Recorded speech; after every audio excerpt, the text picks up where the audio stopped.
Ada yang pernah mendengar nama Kabupaten Tuban?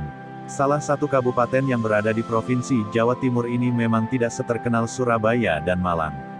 Namun ada loh tokoh yang berasal dari kota berjuluk Bumi Wali ini. Mungkin sebagian besar dari kalian masih asing mendengar nama Kabupaten Tuban.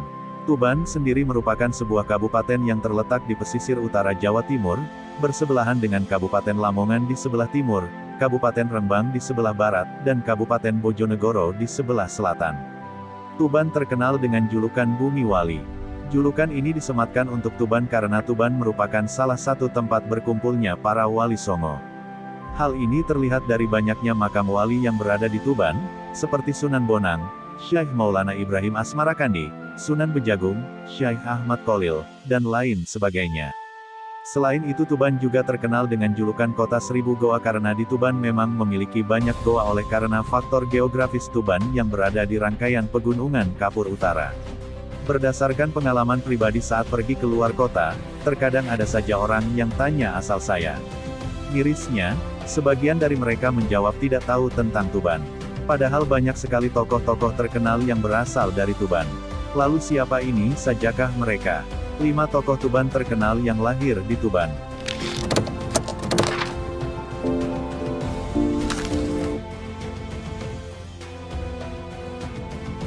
Nomor 1. Moammar MK, penulis novel kontroversial, Jakarta Undercover. Nama Moammar MK masih asing bagi orang-orang. Karena memang penulis ini tidak seterkenal penulis novel lainnya seperti Terelie, Andrea Hirata, Habib Rahman El-Shirazi, Del. Meski begitu sudah banyak novel yang telah ia tulis dan salah satu novelnya yang terkenal yaitu Jakarta Undercover yang mengangkat tentang sisi gelap kehidupan di kota Jakarta. Karyanya ini juga diangkat ke layar lebar dengan judul yang sama. Selain menulis, novelis kelahiran Tuban, tanggal 13 Februari tahun 1974 ini juga pernah tampil di beberapa film sebagai cameo.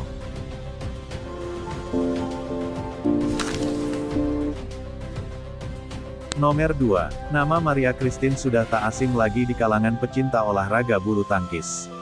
Wanita kelahiran tanggal 25 Juni tahun 1985 ini sempat merasakan masa-masa kejayaannya di tahun 2008 dengan menyabet gelar runner-up di Piala Uber Cup, runner-up di Piala Indonesia Open.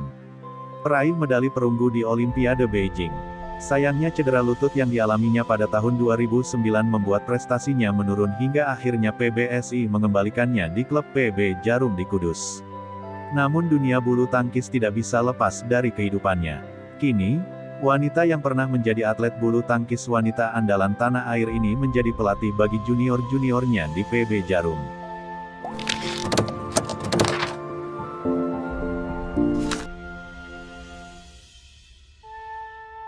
Nomor 3. Sunan Kalijaga sudah begitu dikenal di Nusantara khususnya di Tanah Jawa sebagai salah satu tokoh wali songo.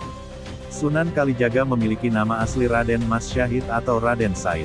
Beliau anak seorang adipati Tuban yang bernama Ki Tumenggung Wilatikta, namun ada juga yang mengatakan bahwa nama lengkap ayah Sunan Kalijaga adalah Raden Sahur Tumenggung Wilatikta.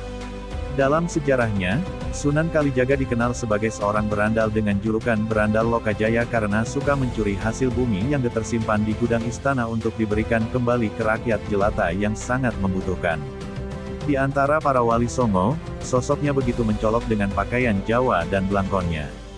Diperkirakan Sunan Kalijaga lahir pada tahun 1450-an.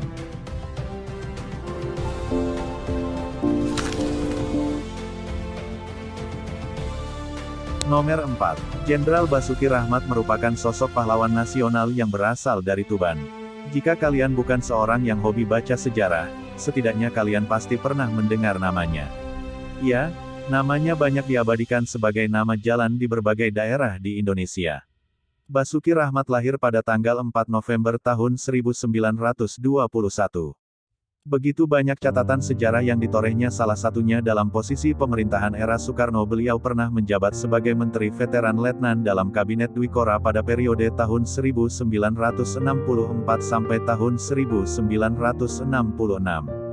Basuki Rahmat meninggal pada tanggal 9 Januari tahun 1969 ketika masih memegang jabatan sebagai Menteri Dalam Negeri. Posisinya digantikan oleh Amir Mahmud.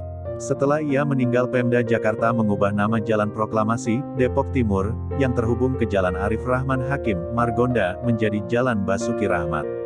TV Jakarta dan Depok pernah membuat film pendek mengenai riwayat hidupnya.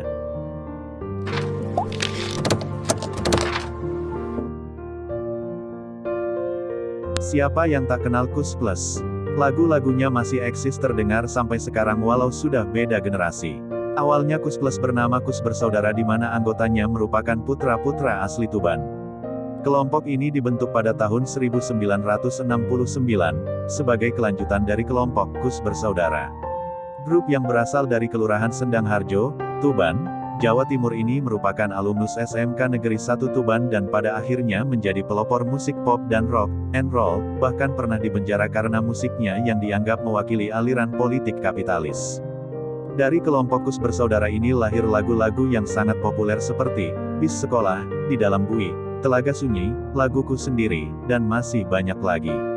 Selama berkarir, jalan yang mereka tempuh tidaklah mudah, dari yang harus bongkar pasang personilnya sampai harus rela dipenjara karena musiknya yang dianggap mewakili aliran politik kapitalis. Kendati malang melintang kondisi Koes Plus, tetapi mereka masih mewakili musisi tua yang tetap eksis di belantika musik negeri ini. Ada yang bilang saat itu bahwa Koes Plus tidak akan bisa bertahan lebih lama lagi.